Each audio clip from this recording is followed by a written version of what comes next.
Hello and a warm welcome to everyone. We'd like to wish everyone a good morning, a good afternoon, or a good evening, depending on where you are in the world. My name is Samantha from Safeopedia, and here at Safeopedia, it is our mission to support the EHS professionals, operational folks, and any safety-minded individuals with free safety information, tools, and education. I'd like to extend a huge thank you to the dedicated safety professionals for the great work they do on a daily basis in keeping our workplaces safe.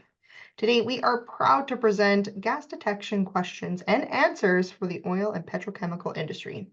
The Savopedia webinar has been made possible today by GFG Instrumentation Inc., a preferred manufacturer member of 80 Safety Network. 80, together we win. It is now my pleasure to welcome back today Bob Henderson. Bob is the president of GFG Instrumentation Inc., and today he is going to give you an in-depth overview of the pain points and how to alleviate those gas detection issues in the oil and petrochemical industry. I'm excited to have you all sit back, relax, and enjoy this presentation. With that, Bob, let's jump into it. Thank you very much, Samantha. Really appreciate the intro as always. Today, what we want to do is to help focus people who work in the oil and petrochemical industry or those who provide services and support for the people in the industry. We want to talk about gas detection issues and answers. Gas detection and atmospheric hazards are never far from the minds of anybody who is employed in this industrial segment. So what we want to do is talk about gas detection issues as they affect workers, employers within the industry, contractors, emergency responders, and provide a framework for assessing your gas detection needs. We want to help clarify the questions you should be asking, how you figure out what is the best or optimal gas detection solution. And the whole idea is to ask better questions and get better results, make better decisions. One of the most important aspects of this process is making sure that the instruments that you wind up specifying and using are fit for purpose. A lighthearted way of thinking about it, but the instruments have to be capable of doing what you need them to do. There are a lot of different instruments out there. There are a lot of alternatives. They have different features, benefits, and capabilities. And it's your job to pick through the alternatives and come up with the instrument with the gas detection and monitoring approach that is the best for your application. The more detailed grasp you have of the activities and risks of atmospheric hazards and gas detection needs and consequences at your facility, the better. Drill down, always follow on with don't ask one question and go to sleep. I like to take a 3-question approach, drill down at least to the 3rd level when it's an important issue to really get to the heart of what you need to find out. Are you currently meeting all gas detection requirements? Do you understand what is most important with regards to your gas detection needs? Where do you need to make improvements? And remember, this is a moving target. Exposure limits change, requirements change, the way that regulations and rules are enforced can change. New standards can be promulgated or published. And remember that gas detection issues are not necessarily limited to safety. You also have facilities, you have community standards, you have pollution monitoring requirements. There's a lot that is centered on workplace safety, but that's not the end when it comes to gas detection issues and answers. And of course, these solutions are not limited to portable instruments only. Don't forget that fixed or installed systems might be part of the solution. So what are the types of gas detection requirements you might be faced. Remember, it goes beyond personal protection, but it starts with personal protection for workers. There are industrial hygiene monitoring requirements, exposure assessment, community such as fence line or nuisance odor issues, regulatory such as EPA issues, disaster response in the event of an emergency, such as an explosion or a fire or a spill. You have construction shutdowns. You have confined space. A lot of the time we are focused on confined space issues because they're so pervasive in the oil industry and they're going on all of the time. Just remember that not all gas detection is related to confined space. A lot of it is, of course. You have routine entries, you have large scale, ongoing, continuing entries, you have hot work issues, you have special procedures such as catalyst rebuilding. So there's a lot of different kinds of confined spaces and a lot of different things to think about with regards to your confined space entry, atmospheric monitoring programs. When it comes to deciding whether you need to emphasize use of portable instruments or fixed gas detection systems, when hazards are generally present or associated with specific activities like confined space entry, gas detection solutions tend to focus more on portable instruments. When the hazards are chronically present or present in specific areas on a continuing basis, fixed gas detection systems should be and solutions should be considered as well. But the optimal solution often includes both fixed and portable instruments, and that is particularly the case with the oil and petrochemical industry. Most facilities are going to have installed fixed monitoring systems in place 24 hours a day. And at the same time, you have personally assigned portable instruments such as personal H2S clips or monitors, as well as multi-gas instruments that are used in specific activities like confined space entry. So what are the major categories of oil and chemical industry sites and products and what generalizations can we make about what's going on in various phases of the oil extraction, transportation, and refining process? Well, upstream would be the segment of the industry that involves the exploration and production of crude oil, of natural gas, of bitumen. Midstream is the phase that includes the transportation and wholesale marketing of the crude or unrefined products. This includes issues of gas detection involving pipelines, rail transportation, tankers and truck transportation, marine transportation, and then you have the downstream part of the industry, which is the refining and processing, the part of operations where the crude oil and bitumen and gas are turned into saleable finished products such as gasoline, diesel fuel, jet fuel, kerosene, and many other chemical products. The upstream concerns are a bit different than the concerns in other phases of the industry.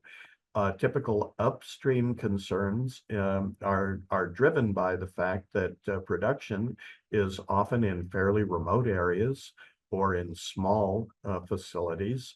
You have a lot more emphasis on people working in very small teams or on a solo basis. So you have a lot of emphasis on personal protection, on lone worker protection. You've got plenty of confined space activities going on as well. And you also have local site protection. If you have a drill rig in an oil production area, there are very likely regulations that require you to have a 24 hours a day sentry system in place to guard against the release of H2S or combustible gas. At the same time, you also have personal safety monitors that are mandatory for use by employees near the drilling site, such as H2S meters or multi-gas meters. Used to be that H2S by itself was seen as the primary or even the only focus for personal protection. But the fact of the matter is, H2S is seldom there entirely by itself. Most of the time, if there is H2S around, then there is at least some potential for the presence of combustible gas as well. The H2S probably was part of a combustible gas or a combustible gas mixture that included H2S. Well, the combustible fraction might still be there at the same time as the H2S. The two go together. So there is an increasing tendency to use a multi-gas instrument, often a four-gas personal instrument, in place of a single gas H2S instrument or clip. So you have a lot of four gas instruments. You also, for confined space entry involving crude oil, you have five gas plus PID. Sometimes you also have other toxic gases, for instance, hot work, which involves a confined space, which is contaminated with H2S. If there's hot work going on, then you almost certainly have the potential for SO2. So sometimes we're seeing not only four gas, but five gas and six gas instruments that include things like sensors such as an SO2 sensor, as well as a PID sensor.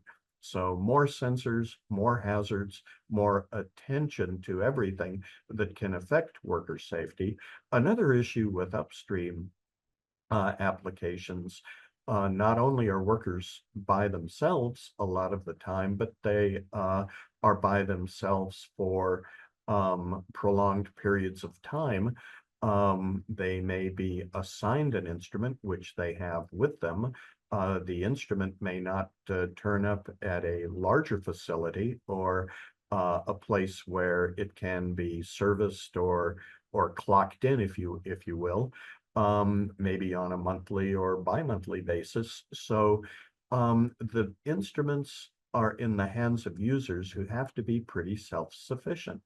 Now, for confined space instruments, for personal instruments that include combustible sensors in particular, there's a pretty firm obligation to test them before each day's use.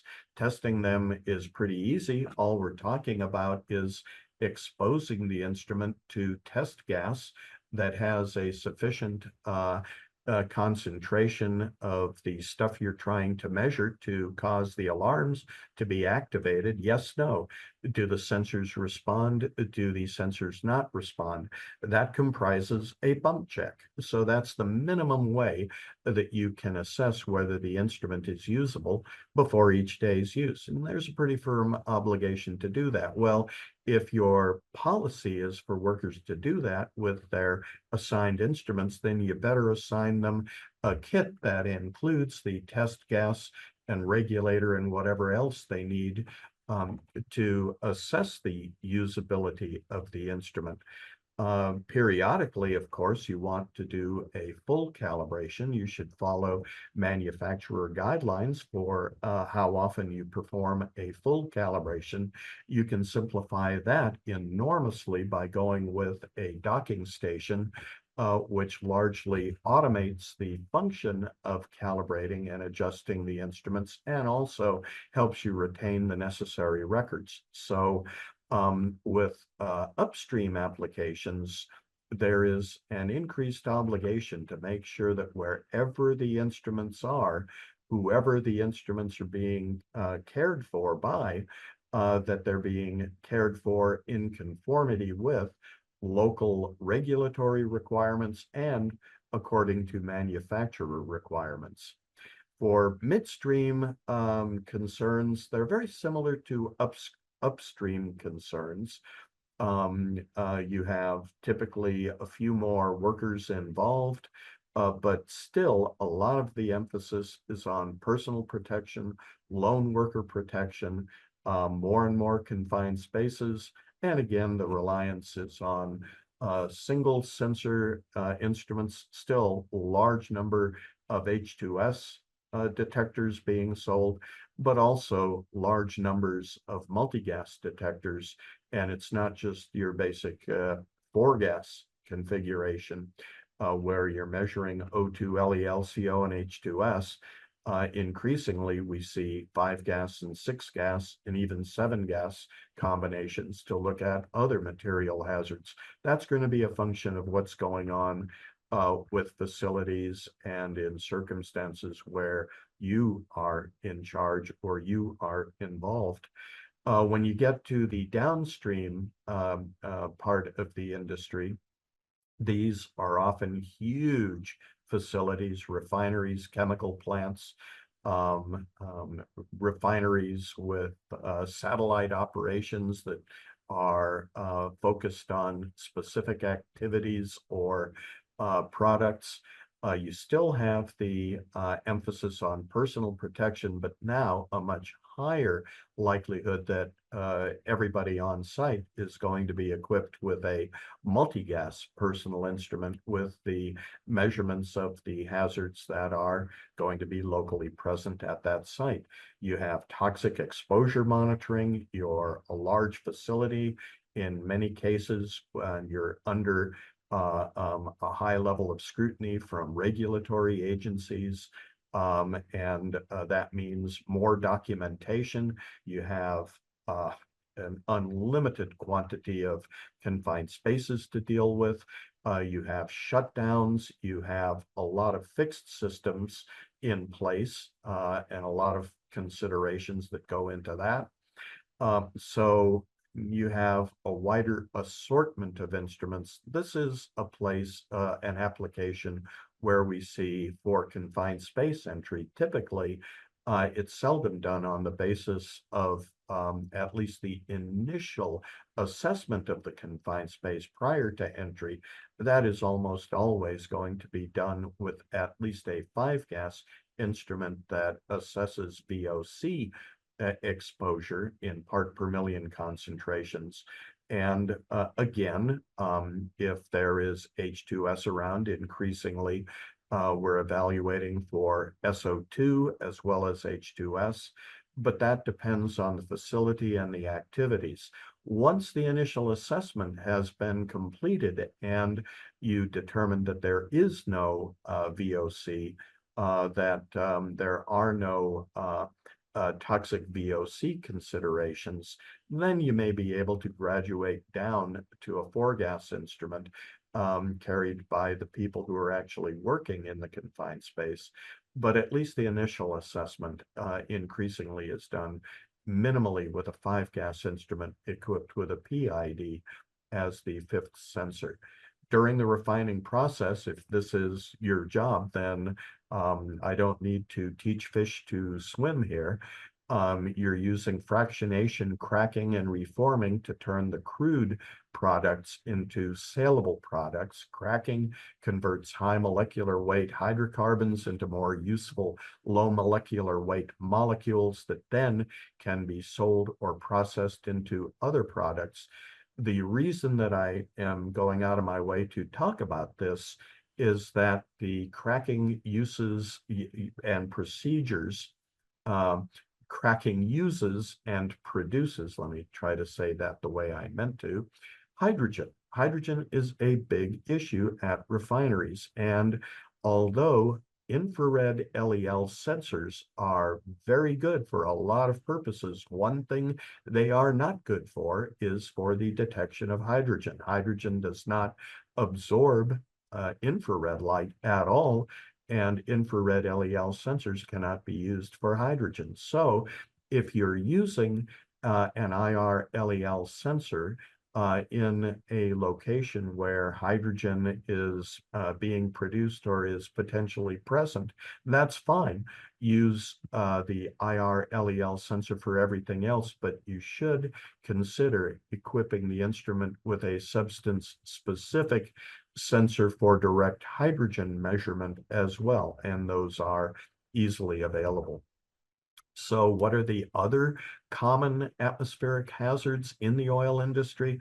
Well, oxygen deficiency is critical, especially in confined space entry in particular. Oxygen enrichment is another issue. Hopefully, you're doing nothing to increase the oxygen concentration in confined spaces or anywhere else around the refinery, but your instrument always is going to have, if you're measuring oxygen, alarms for diminishing concentration that would indicate a deficiency, but also for increasing concentration that would indicate the air is becoming dangerously enriched, increasing the likelihood for combustion. For presence of toxic gases, most definitely H2S, but it doesn't stop with H2S. For the presence of VOC vapors, we've already discussed the idea of including a PID to measure toxic VOCs. And the reliance, of course, is on minimally a four-gas instrument with LEL, O2, carbon monoxide, and H2S, but also increasing numbers of five-gas instruments that include a VOC measurement that comes from a PID sensor. So why is H2S such a big deal? Why is H2S so common? H2S is produced by anaerobic sulfate reducing bacteria. No bacteria, no H2S being generated, even if the crude oil contains some sulfur to begin with. Over time, as you're pulling the crude products out of the ground, you're also at the same time introducing microbes from above ground into the geology. So it turns out that the older the field, the more heavily inoculated it is with sulfur fixing bacteria, and the more H2S over time that accumulates in the material. So the higher the sulfur content that you start with, the greater the potential for H2S. And old fields with high sulfur content, you can see an abundance of H2S. You can see 300, 400,000 parts per million H2S sometimes in sour gas wells from an old field. And bear in mind that it only takes you 1,000 parts per million, one inhaled breath of 1,000 parts per million, and you're going to get knocked down. You won't be taking a second breath. Sulfur H2S is heavier than air, so it tends to collect in vessels, in pits, within protective berms, in other low-lying areas. Its half-life in air is up to 37 hours. So in place, and even it actually takes even longer when conditions are very cold for the H2S to break down. Where I used to live in Calgary, Alberta, in some of the fields where it's very, very cold in winter. I've been to production areas where they've actually had fatalities where someone drove into a ravine where the H2S had collected and didn't drive out. So, of course, the procedures and policies in places like that are you drive very, very, very slowly, and you definitely are equipped at all times everywhere with an H2S instrument, and you avoid putting yourself at risk.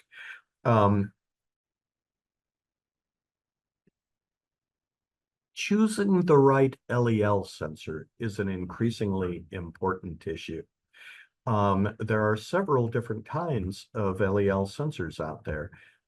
LEL, lower explosive limit measurement. We're looking at the atmosphere and we're making decisions about how close you are to the point where the concentration supports combustion. And you really do need to make sure that the LEL sensor that you specify is fit for perfect purpose. No LEL sensor is perfect for all applications. All LEL sensors have some limitations. One or another of these sensors is going to be the one that is best suited for your purpose. So the main types of sensors that are available for combustible gas measurement are traditional catalytic LEL sensors. Sometimes they're referred to as a Wheatstone bridge sensor, infrared LEL sensors, and MPS type sensors, formally molecular spectrometer type sensors. So the type of sensor that has been around forever, since almost 100 years ago, are the catalytic LEL sensors. Catalytic LEL sensors detect the gas by oxidizing the gas. Oxidation is basically a kind of catalytic burning in a very controlled way. As you burn the gas, you're increasing the temperature of a bead on the inside of the sensor. And the higher the bead is heated, the more combustible gas it takes to heat the bead. The advantages of this kind of sensor is it's predictable, very well understood technology. You have very predictable cross sensitivities, and most instruments have a fairly extensive list of built-in correction factors in an onboard library. Catalytic LEL sensors are also able to detect hydrogen, acetylene, and most other unsaturated hydrocarbons. The disadvantages are that it uses more power. It has a poor response to very large molecules like the ones that you find in diesel fuel and kerosene and crude oil. It's easily poisoned. Exposure to high concentration combustible gas is actually damaging to the sensor. And very importantly, it has to have a minimum of 10% oxygen in the monitoring environment in order to be able to detect gas. The alternatives include infrared LEL sensors. Here, the gas is measured by the absorbance of infrared light. You shine a beam through an optical sensing chamber, and if you have the presence of combustible gas, the carbon-hydrogen bonds in the combustible gas molecules will absorb some of the infrared light. So the more absorbance, the more gas that you have. They cannot be poisoned. They don't require oxygen. They respond very well to large hydrocarbon molecules because the more carbon hydrogen bonds you have, the greater the absorbance.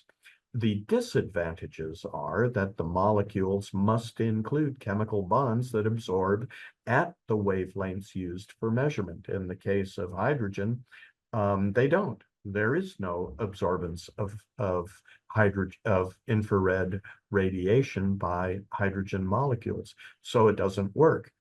And that's one of the limitations with IR-LEL sensors. Not all combustible gases can be detected. So sometimes when we use an IR-LEL sensor, we have to include a separate sensor to get at what we can't measure with the IR-LEL sensor. Also, different IR-LEL sensors have different capabilities. The miniaturized IR-LEL sensors, the benefit of these guys, and you can see one popular miniaturized IR-LEL sensor in the lower part of the slide.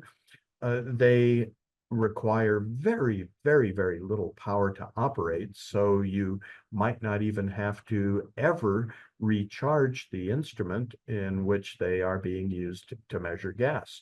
And as long as it's a measurable gas like methane, it's a perfectly good choice. On the other hand, because of their miniaturization and the extreme tininess of the optical light path over which the absorption occurs, they are not very good at measuring aromatic hydrocarbons with a ring structure or any hydrocarbon with double bonds. These are referred to as olefins. This would include everything from benzene to ethylene to propylene. Anything with an ENE is probably going to be hard for these miniaturized sensors to measure. So read the manual. The type of sensor that we prefer to use, at least at GFG, is an extremely long optical light path type of IR LEL sensors. So when you have unsaturated olefin molecules that you're measuring, we have a greater opportunity for absorbance to occur, and we don't have any of the same limitations. If you're wondering what the limitations are, have a look at the owner's manual. This would be the owner's manual from an instrument that does happen to use that miniaturized IR-LEL sensor. And if you read the warnings and cautions, you will understand pretty quickly that, yeah, this is a great sensor for methane. It's not so good for most other combustible gases. With regards to the MPS sensor, I like to use this sensor in applications. It's good for fixed applications where you're using the sensor to measure combustible gas in fresh air. It's good for lone worker applications where you have a worker who is out in the open, not in a confined space, walking a pipeline or inspecting rail cars, something of that kind. It's not a good sensor for use in confined space entry because this kind of sensor, we're measuring flammable gas, LEL gas, not by the flammability characteristics of the gas.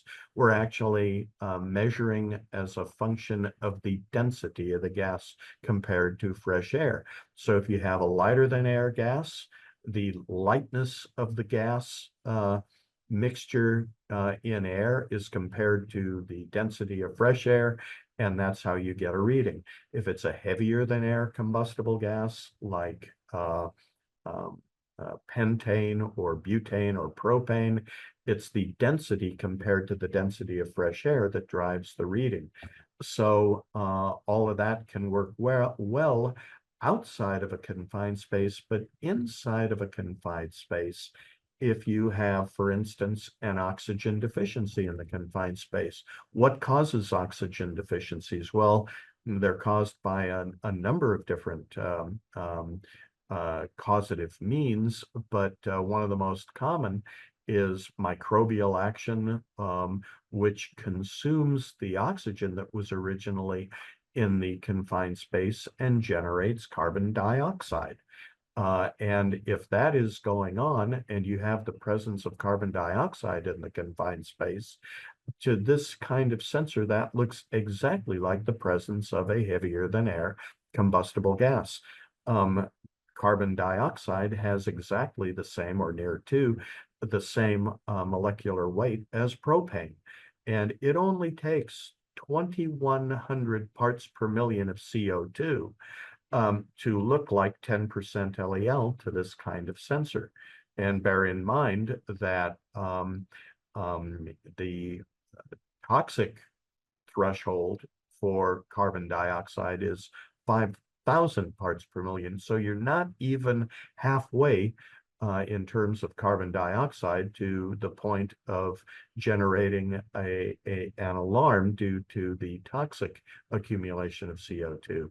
And yet you're already showing a 10% LEL reading on your MPS sensor. So in a confined space, not such a good decision, probably. Another issue in a confined space is that water vapor is lighter than air. And if you have a higher concentration of water vapor in the confined space than you do outside of the confined space where you turn the instrument on and zeroed the sensor, then it cancels out. some of the reading for a heavier than air gas, or it might look like the presence of a lighter than air combustible gas, such as hydrogen or methane.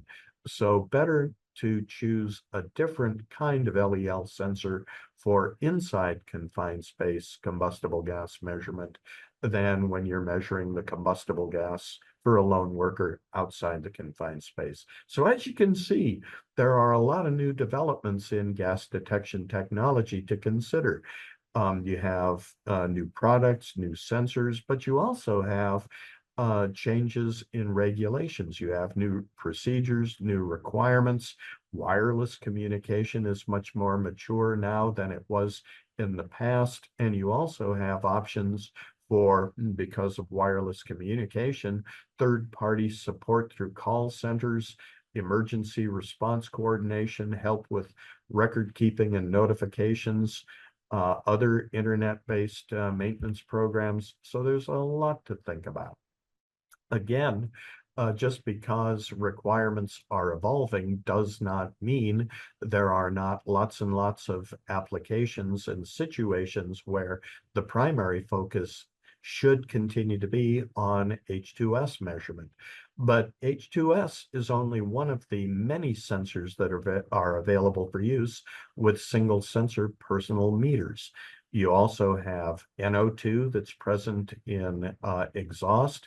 You have SO2 that may be present in certain places in a facility or associated with certain procedures. You have HF that is used in refineries with catalytic cracking. It's very specific where you're going to find hydrofluoric acid as a contaminant, but where you have it, you should be measuring it. You have ammonia. You have a whole lot of other applications as well. My own preference is to use a single gas meter where you can exchange one sensor for another sensor. And if tomorrow you need to measure ammonia, you can replace the H2S sensor with an ammonia sensor. I always insist on a real-time reading with the personal instrument. I dislike alarm-only devices where you have no idea that you're getting into a situation where you're getting near the exposure limit or the alarm threshold. I like to see any change as the change occurs. So I want a real-time display of the readings, and I also want a data logging instrument so that if there is a need to document the exposure or to investigate an incident, I can download the data and see what was going on. You might want a second sensor. In the case of some of our users, they want two sensors to measure the same gas. So a belt and suspenders approach, that's always possible. But more likely, you want to pair up the first sensor with a second sensor that makes sense under the circumstances. Some notable two gas combinations would be H2S and SO2. I already mentioned how if hot work is going on or welding, and not necessarily in a confined space, but if you're doing hot work outside of a confined space in an environment where the materials have been contaminated with or are associated with a sulfur-containing product, then you certainly have SO2 as a consequence to be concerned with. H2S and mercaptans. Mercaptans are not normally going to be measurable with a standard H2S sensor. So if you are dealing with something like tert-butyl mercaptan or methyl mercaptan or tetrahydrothiophenone or one of the other reduced sulfides, if you're making that, and you often are, then you want to have a second sensor to look specifically at that mercaptan or reduced sulfide. There are a number of really horrible accidents that have happened where the instrument users thought, because the workers in the area were equipped with H2S personal monitors, that they were safe from mercaptans, and that turns out not necessarily to be the case. Sometimes you can measure NO2 by itself. Sometimes you need NO plus NO2 for a more complete assessment of nitrogen oxides. HCN and CO go very well together. O2 and CO sometimes, O2 and H2S sometimes. Two sensor combinations are available. If they're applicable, then the monitors are waiting for you to specify and use them. You have decisions to make, whether you want to tackle these needs with a multi-gas instrument with 4 sensors, 5 channels, 6 channels, or even 7 channels. They are all available, and it's up to you whether you want to have an internal pump, whether you want an attachable pump, whether you want to operate them in diffusion mode where you're not using a pump to pull a sample from a remote location, but where you need to obtain a sample from a remote location. And this certainly includes confined spaces where you're prepping or assessing the confined space prior to entry. You must obtain a sample from as far down in that confined space as you can get to before you authorize the entry. You want to know what's happening in the environment, in the atmosphere, in the confined space, from the entry point down to the bottom of the confined space, because atmospheric hazards form layers within the confined space. So you've got some decisions. Your options include an attachable pump with its own power supply that you can strap on to the instrument when you need to use the pump to obtain a remote sample. Alternatively, you can have an internal pump. In the case of GFG, we like to make it possible for you to turn the pump on by sliding the switch to the on position, or turn the pump off by sliding the switch to the off position and using the instrument in diffusion mode. But by the way, you can do the same thing with the attachable pump in the case of GFG instruments. And then you have the final alternative, which is an instrument that does not have a pump, is not designed for use with a pump, but is designed to operate continuously in diffusion mode. So once you figure out what you need, the alternatives are all easily available.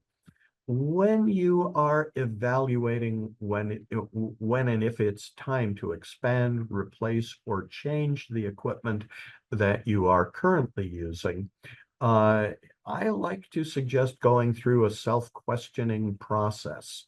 Make sure you understand, first of all, what's going on at your site with your employees. How are they using the existing instruments, and what are the areas where you need to make an improvement? So make sure you understand the brands, the models that are currently in service.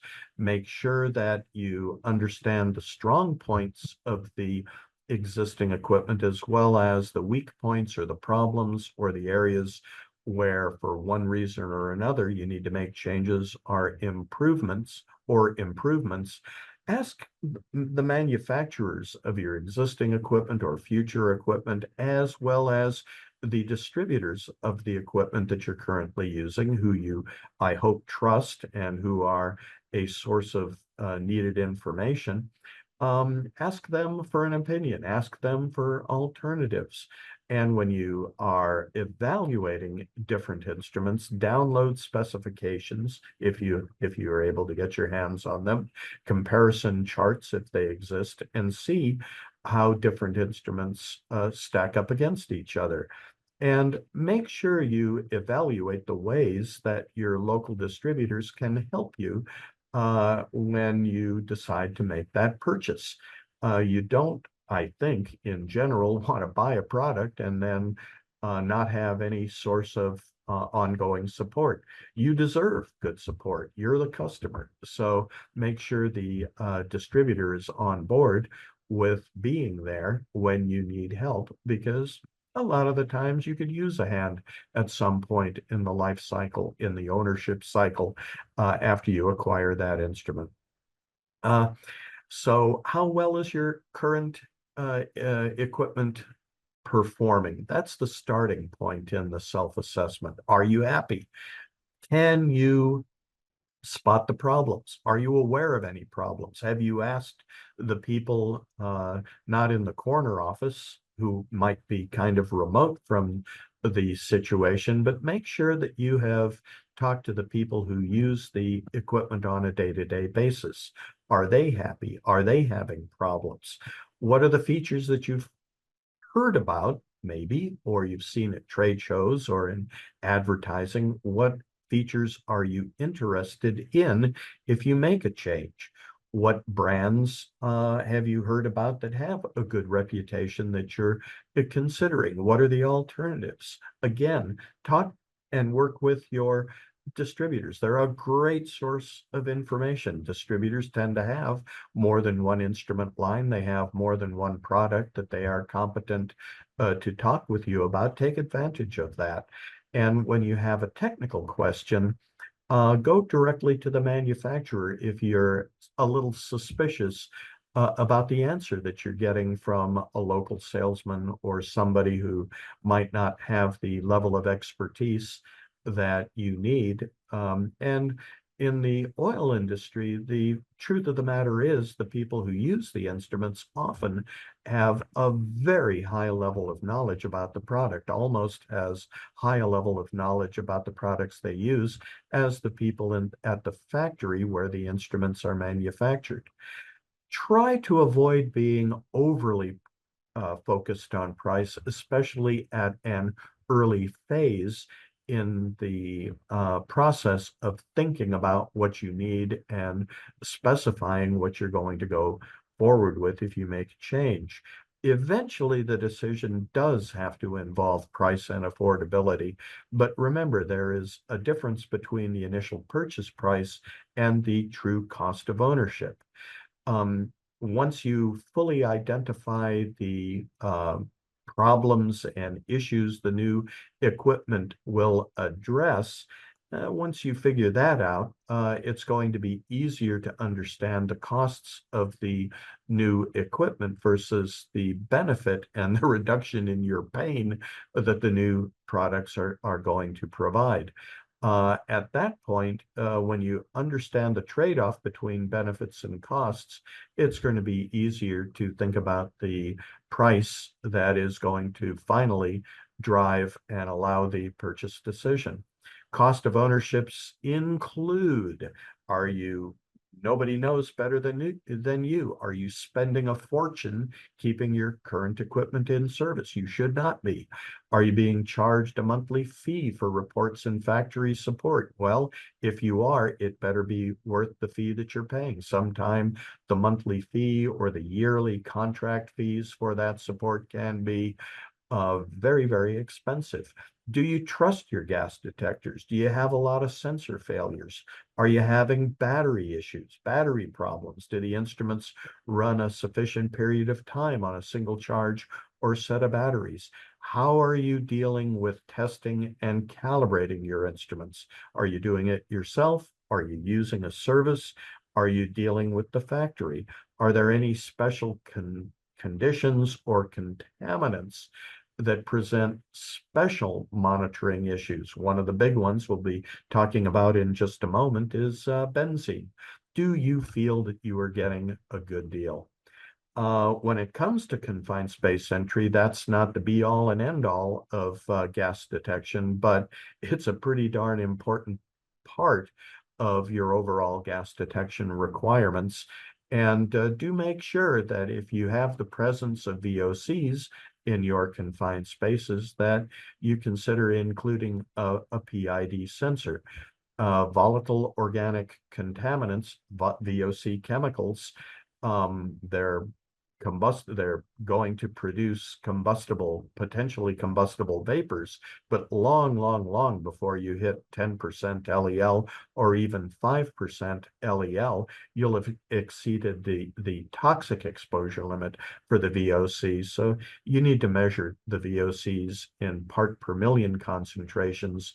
And typically your best choice for VOC measurement is going to be by means of a photoionization, a PID sensor. PID sensors are easy to use, they're compact. You can easily install them in a multi-sensor safety instrument, and they can do a really good job. You might need to consider an analytic PID instrument if your requirements include, for instance, substance-specific benzene measurement. Um, and that's a different category of instrument. You may need both, but the decision of when to switch from multi-sensor to an analytical substance-specific benzene monitor usually is driven by initial readings with a safety instrument prior to switching over to an analytical instrument. Anybody in the oil industry is aware, I think, at this point, that the TLV for benzene for 2024 has been reduced. The latest exposure limit, according to the ACGIH, that's the American Conference of Governmental Industrial Hygienists. Those are the guys that produce and document the TLVs, the threshold limit values. These are best practice standards. They're not created with the force of law. They're not promulgated directly by OSHA. However, they are frequently incorporated by reference into any number of standards that are officially enforceable. For instance, um, with maritime exposure limits, automatically the Coast Guard is going to enforce the strictest of the general standards that are out there. If the OSHA PEL is the lowest, that's what gets enforced. If the NIOSH recommended exposure limit, the REL, is the lowest for that substance, that's what gets enforced. Or if the TLV is the most conservative, then that is what gets enforced. The same is true for military toxic exposure limits. Frequently, corporate health and safety guidelines are focused on taking action at the most conservative level. So the TLVs do turn up all over the place. Benzene. What about benzene? Benzene is volatile, so it produces vapor at room temperature. It's very toxic. It's a highly flammable liquid. There is no safe exposure level. Even tiny amounts can cause harm. Workers are primarily exposed with regards to benzene by breathing air that has been contaminated with benzene. The exposure to benzene increases the risk of developing leukemia, aplastic anemias, and other blood disorders. The blood disorders may not manifest for years after the exposure, so you don't want to set the stage for future problems by even minor exposure to benzene. It is naturally present in crude oil. It is a minor component in diesel, jet fuel, and gasoline, as well as engine exhaust. Other sources include volcanic emissions. If you live near a volcano or a geyser field, you're probably picking up some or you might be picking up some benzene as well. Forest fires are a good source of benzene, believe it or not, and cigarette smoke. About half of all exposure to benzene in the United States comes from cigarette smoking. So here is our friend or not friend, the benzene molecule. It is a ring structure which consists of 6 atoms of carbon and 6 atoms of hydrogen. And go back to that slide. And it is typically shown as a diagram of a hexagon. And the way that the atoms are bonded together, you have an electron cloud in the center of the molecule. It's one of the things that give benzene its unique toxic characteristics. So these bonds are constantly flipping around. So when you see there's a double bond here, a double bond here, double bond here, this is an instantaneous snapshot of the molecule. And these bonds are continuously being rearranged. So it's more like a cloud of electrons in the center rather than the bonds that you would have in a normal hydrocarbon molecule. So here are the exposure limits for benzene. The OSHA permissible exposure limit hasn't changed. The time-weighted average, the 8-hour shift average, is still 1 part per million. The short-term limit is still 5 parts per million. So if you're just following the OSHA exposure limits, you are unaffected by changes in the TLV. The same goes for the NIOSH recommended exposure limit that is followed by almost 1/2 of the states in the United States, states that have a certified occupational safety and health plan typically tie the permissible exposure limits in that state to the NIOSH recommended exposure limit here.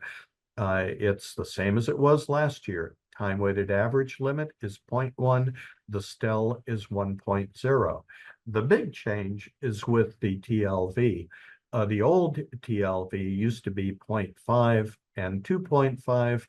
That has now dropped entirely down. There is no more short-term exposure limit. There is just a time-weighted average, and the exposure limit is 0.02 parts per million. Holy smoke.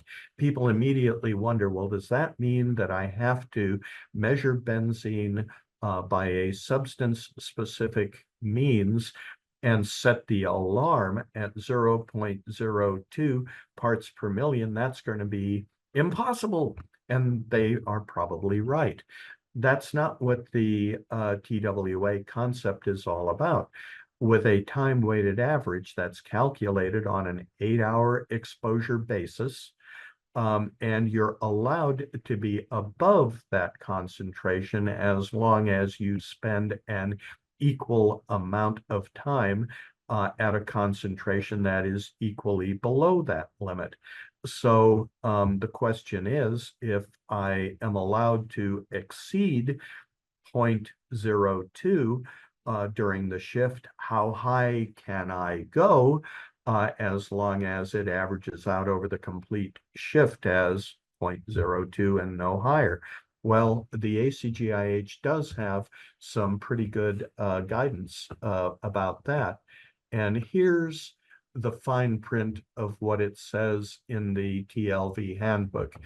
Basically, it says that your instantaneous take action concentration, in other words, your alarm, should never be set at more than 5 times the TWA exposure limit. So if you're trying to set up the alarms for benzene, the instantaneous alarms in your monitor for benzene, it's up to you where you set the instantaneous alarms. You can set them up to 5 times the 0.02 TWA limit. In other words, you can set that high alarm up or the instantaneous alarm up at 0.1, never any higher than 0.1.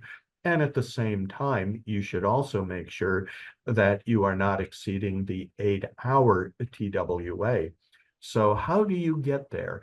Do you focus exclusively on benzene? Should you depend on the TWA alarm only? And what about the other toxic VOCs that are likely to be present at the same time as benzene? Benzene is almost never there by itself. So setting the instantaneous alarms compared to the total VOC alarms, it can be a little bit complicated. So one of the issues is, are there some alternatives to simplify the process? One of the things that you can do if you want, if you're a hygienist, this is something that has quite a bit of appeal, is to look at the total VOC concentration, figure out the fraction that is due to benzene, make a worst case assumption about how high the benzene concentration could conceivably be at any time as a function of total VOC. If you can figure that out, you can really simplify the process.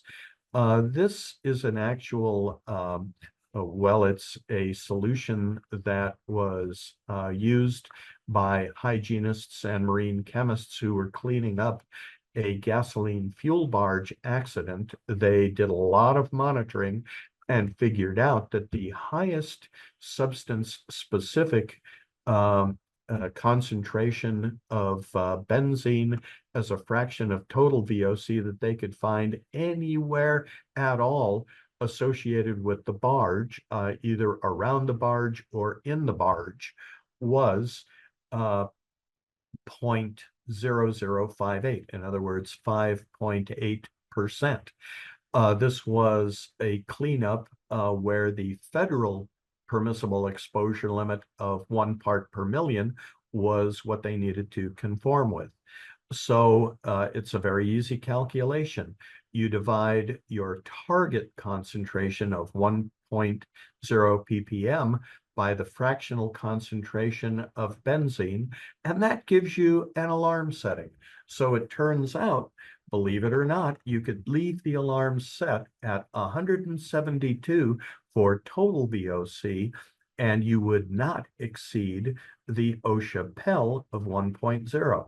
If you were trying to take action at 0.1, it's still pretty easy. You set the alarm at 17.3.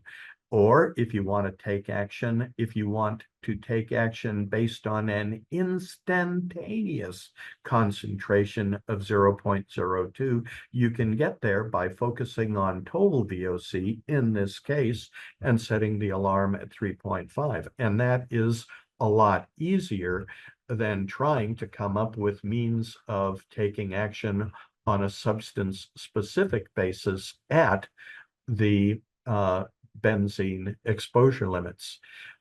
There are also TLVs for the most common fuels, for the most common fuel vapors, diesel, kerosene, jet fuel, and gasoline, that take action or allow you to take action based on not only the benzene that's present in the mix, but the other toxic molecules and chemicals that are present in the mixture.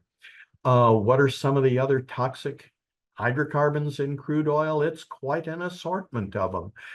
Crude oil and fuels such as diesel and kerosene and gasoline. It's a mixture of a lot of different molecules, and every dang one of them is toxic. If you unpack the benzene ring and you stretch it out,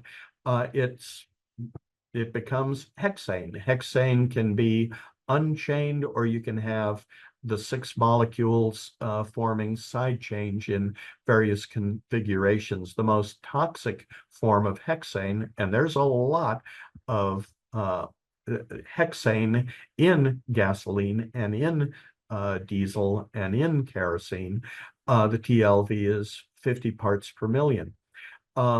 We call the rest of these substances that are based on the benzene ring, we call these substituted benzenes. So here we have a chemical group which has been stapled on to the basic benzene ring.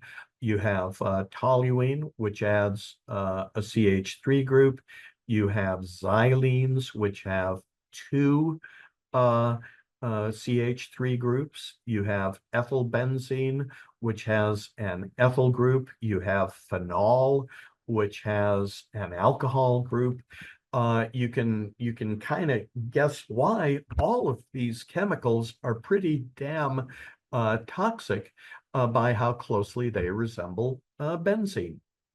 For toluene, your exposure limit is 20. That's pretty damn toxic.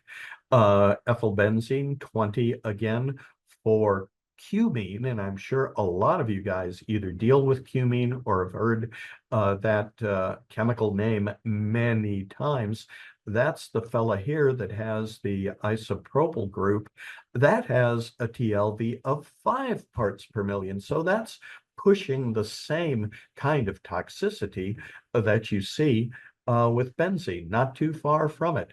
Phenol, another substituted benzene with a very low exposure limit. So when you take action based on the TLV, your TLV is protective for the entire mixture.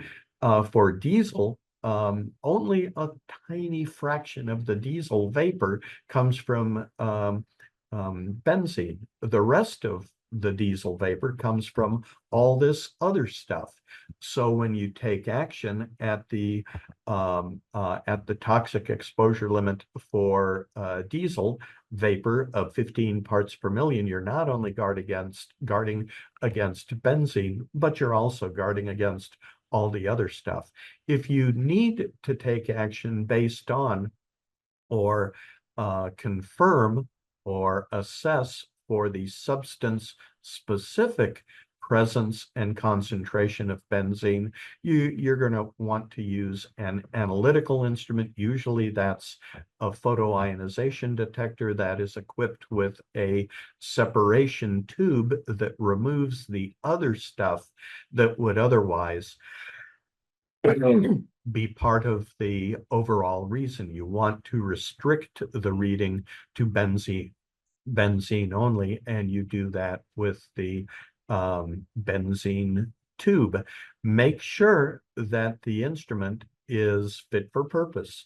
If you need to take action based on 0.02 ppm, then make sure that the instrument is capable of delivering readings with the necessary accuracy.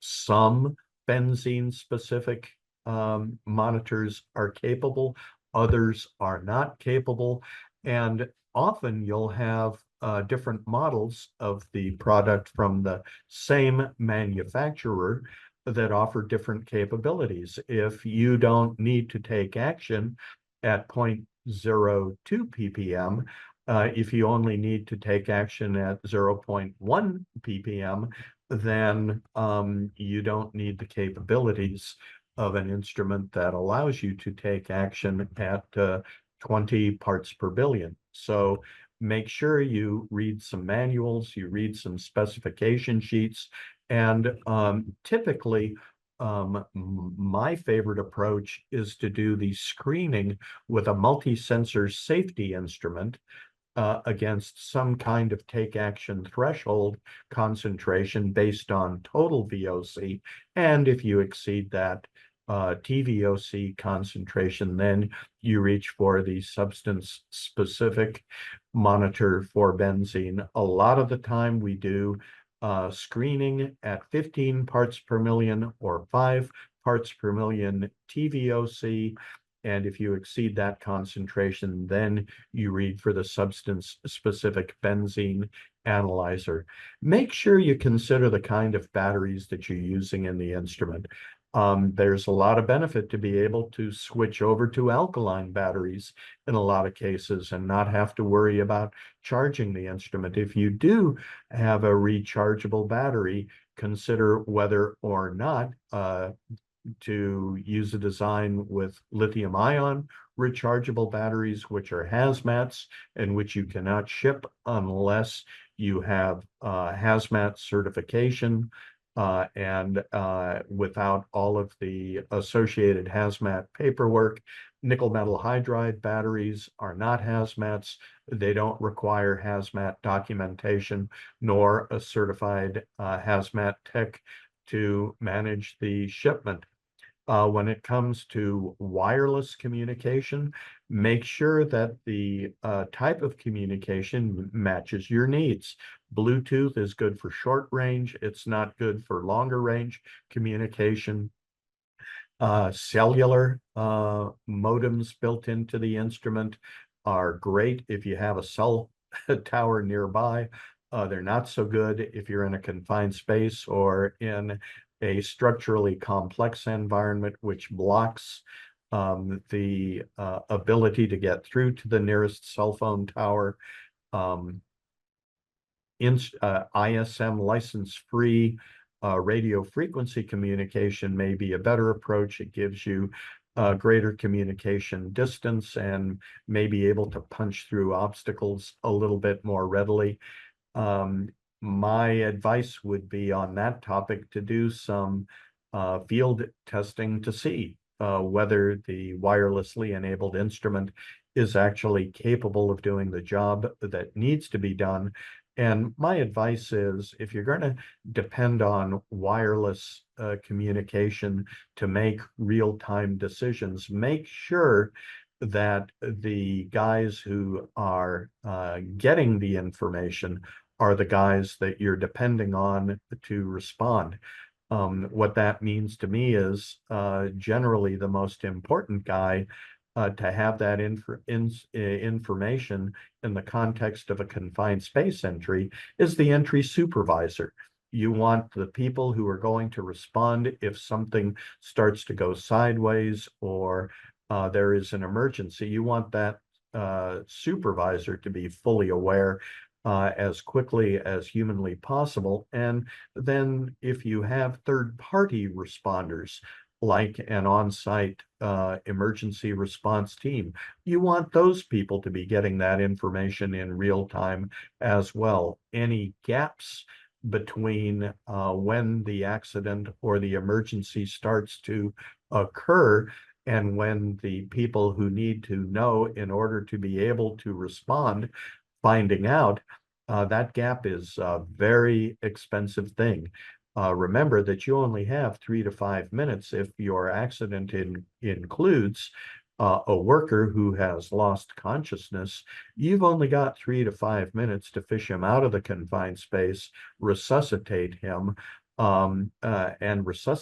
get him breathing on his own again before the onset of irreversible brain damage. So you don't want to squander that on a process which wastes time getting the information into the right hands. After the sales support is so critical for any product that you guys are considering to use or are using now for your gas detection needs. And your satisfaction is really a consequence of the ongoing support. Instruments that are used to measure atmospheric monitors are life critical safety equipment. You deserve good support. Don't forget to consider warranties, censor the reputation of your vendor, the reputation of the instrument, the technical support that you're likely to receive, and also the training materials that are available for the product. You want to have videos, you want the availability of in-person help, you want good internet resources. It all matters. In the case of GFG, we really do pride ourselves on having great products, great distributors, members of the AD-SND Safety Network Division in particular, great support at all phases in the ownership and acquisition of our products. And we like to think we've got some pretty good resources, videos, in-person application notes, webinars like this one. We think it makes a difference. If you're interested in GFG, please visit our website, gfgsafety.com, and make sure you put in the /USEN. That's a worldwide site which exists in many different languages. You want the English one for use in the United States. And with that, Thank you so much. I really appreciate your attention this afternoon. Have a great summer weekend, everyone, and we'll see you next time. Well, Bob, thank you so much for all of that great gas detection information from the oil and petrochemical industry. We always love having you here. We want to give a huge thank you to GFG Instrumentation Inc. for allowing you to be here, as well as AD Safety Network for allowing you to be here. And of course, I want to give a huge shout out to all of the dedicated safety professionals for the great work they do on a daily basis in keeping our workplaces safe. So thanks again, take care, and remember, stay safe. Bye, everyone. Bye-bye.